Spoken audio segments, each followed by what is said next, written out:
হিংসা করে যদি ভালোবাসা পাওয়া যেত তাহলে তো মনে হয় শত্রুপক্ষরে বেশি ভালোবাসা পেত প্রতিটা মানুষের থেকে।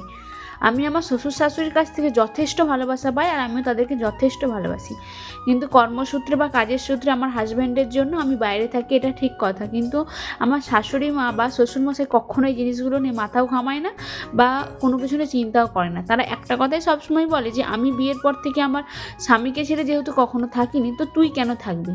তো সেই জন্য তাদের এই জিনিসটা নিয়ে কোনো মাথা ব্যথা নেই। কিন্তু তোমাদের মতো কিছু পাবলিকের একটু বেশি মাথা ব্যথা হচ্ছে যে আমি কেন আমার শ্বশুর শাশুড়ির কাছে না থেকে বিদেশে থাকি, তা আবার এই 8 মাসের পেটে বাচ্চা নেই।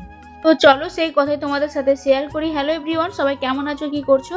আশা করি সবাই সুস্থ আছো, ভালো আছো। আর তোমাদের ভালোবাসে আমিও অনেকটাই ভালো আছি এখন।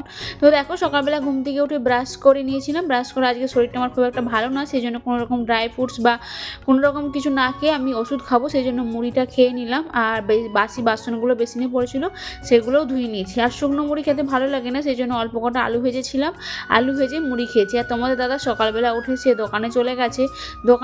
বলতে যাওয়ার আগে কিছুটা কাজ সেরে দিয়ে গেছে, যেমন বাজার হাট করা, এগুলো করে দিয়ে গেছে। তো আমি এখানে দেখো বাসি বিছানাটা গুছিয়ে নিচ্ছি। আর জানো তো আমাদের বাড়িতে যেহেতু কাজ হচ্ছে, বাড়ির সমস্ত জিনিস টেনে হিঁচড়ে ওই হলটাতে বের করে রাখা হয়েছে। আমি জানি না আমি এই হলটা কী করে গুছাবো। হাজারো জামা কাপড় দুজনের ওই সমস্ত হলের মধ্যে গিয়ে পেটিতের উপরে রাখা আছে। তো যাই হোক, ধীরে সুস্থে আমি ঘরটা গোছাবো। এরপর দেখো বাসি বিছানাটা গোছ করে বাসি ঘরটাও ঝাঁটে নিলাম। এরপর দেখো ঘোষওয়ালা মানে গয়লা এসেছিলো দুধ দিতে। গয়লা দুধটা দিয়ে যাওয়ার পর দেখলাম তোমাদের দাদা দোকান থেকে আবার ডাব আর কলমি শাকটা কিনে পাঠিয়েছে। তো দেখো এখানে সবজিগুলো কেটে নিয়েছি, কেটে নিয়ে এখানে শাক আর বিম কলাই আলুর তরকারি হবে আর কুঁদরি ভাজা হবে, তো ওইগুলোই কেটে ধুয়ে নিচ্ছি। এবার চলো যে কথাটা বলছিলাম সেটাই তোমাদেরকে বলি। একজন কমেন্ট করেছে যে শ্বশুর শাশুড়ির কাছে না থেকে 8 মাসের পেটে বাচ্চা নিয়ে বিদেশে কেন পড়ে থাকো, নিশ্চয়ই তাদেরকে ভালোবাসো না বা তাদেরকে খেতে দেওয়ার ভয়ে এখানে আছো। একদমই সেরকম কিছু না। দেখো বিদেশে তো সবাই থাকে, তাই না? তা বলে এই মানসিকতা নেই যে তাদেরকে খেতে দিতে পারবো না বা তাদেরকে রান্না করে খাওয়াতে পারবো না বলে আমি বিদেশে পড়ে থাকি।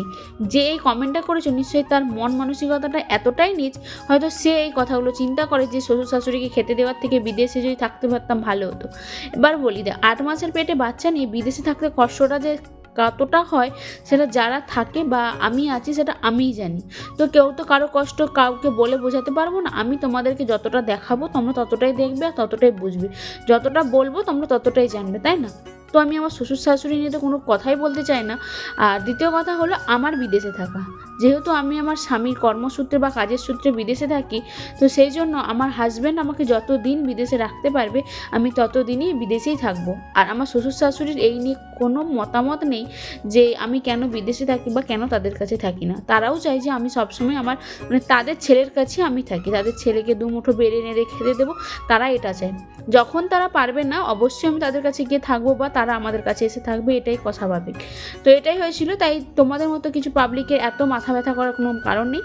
আর যেহেতু যে উত্তরটা দিয়েছো আমি তার কমেন্টটা তুলেও ধরলাম না আর তার নামটাও নিলাম না, সে যদি ভিডিওটা দেখে থাকো অবশ্যই উত্তরটা পেয়ে যাবে। দেখো রান্নাবান্না সমস্ত কিছু করে নিয়েছি, করে নিয়ে দুপুরে ভাত খেয়ে নিচ্ছি। আর যেহেতু আমি একাই লাঞ্চ করি সেই জন্য মেঝেতে বসে খেতে একটু কষ্ট হয় বলে তাই রান্নাঘরের যে গ্যাসের তাকটায় রান্না করি ওখানেই আমি চেয়ারে বসে ভাতটা খেয়ে নিই।